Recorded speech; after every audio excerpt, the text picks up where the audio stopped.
All right, let's dive into Armenia. This is a country where, right now, thousands of years of history are colliding with a really pivotal and honestly a rapidly changing present. Armenia has this nickname, Karistan, which means the land of stones. And the moment you see its dramatic, rocky landscape, you just get it. This isn't just about geography, though. It's really the foundation of its history, its culture, and its incredibly resilient spirit. So that brings us to the big question we're tackling in this explainer. How does a nation with an identity this ancient, one that predates the Roman Empire, find its way through the massive geopolitical complexities of the 21st century? Well, let's find out. Okay, so to really get our heads around that question, we first need to understand the absolute basics of Armenia, its land and its ancient soul. First off, just to get a sense of scale, Armenia is a pretty compact landlocked country. It's roughly the size of Maryland in the US or Belgium over in Europe. And its location is just crucial. It's wedged right between Turkey to the west, Georgia to the north, Azerbaijan to the east, and Iran to the south.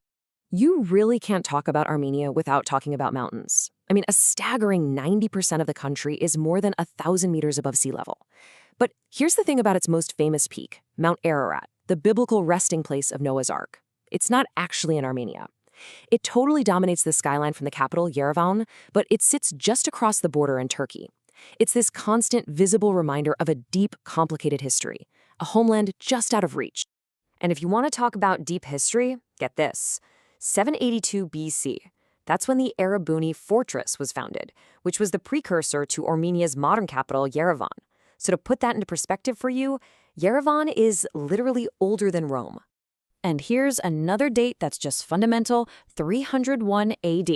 In this year, the Kingdom of Armenia became the very first nation in the entire world to officially adopt Christianity as its state religion. This cemented an identity that is still absolutely central to the country today. But here's the thing.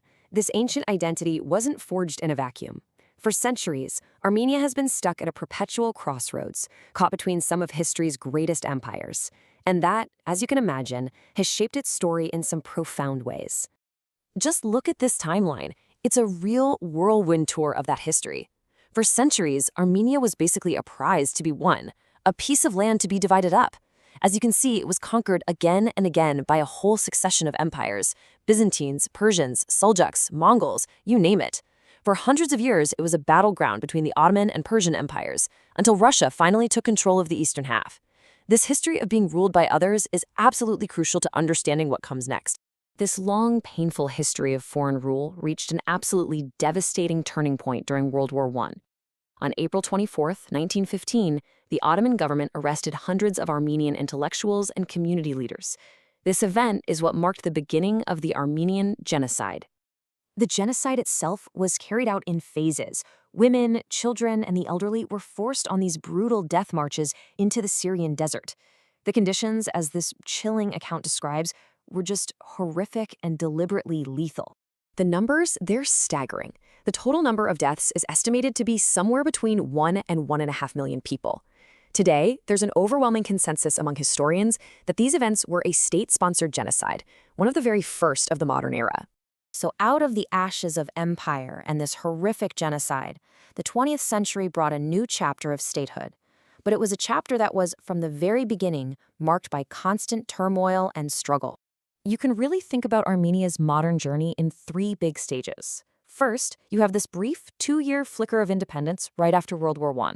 Then, for 7 decades, it was a Soviet Socialist Republic, a period that saw both brutal Stalinist purges and, at the same time, significant industrial development. And finally, in 1991, with the collapse of the USSR, Armenia got its independence back once again. But, getting independence wasn't some magic wand that solved everything. The hope for peace was almost immediately shattered by a brutal war over the region of Nagorno-Karabakh. The dream of a prosperous economy was choked by blockades from its neighbors, Turkey and Azerbaijan.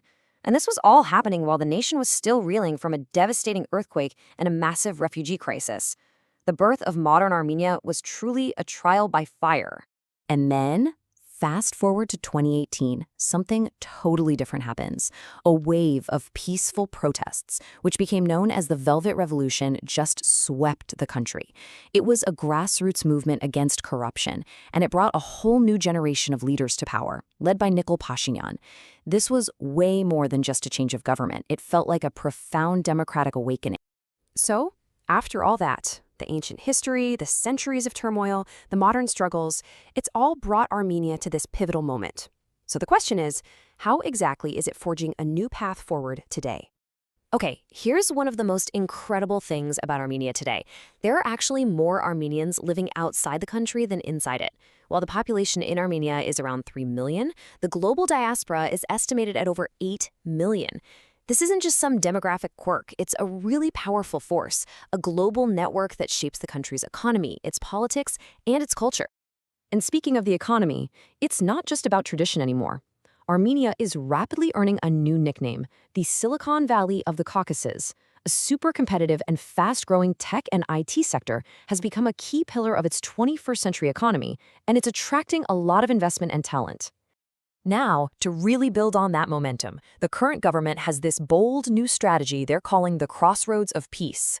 The goal is to finally break with decades of isolation by unblocking transport and economic links with all its neighbors. And yes, that includes its historic adversary, Azerbaijan.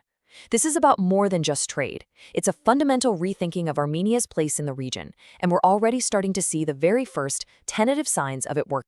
And you have to understand, all of this is part of a much bigger geopolitical pivot. Armenia has frozen its participation in the Russian-led military alliance, the CSTO.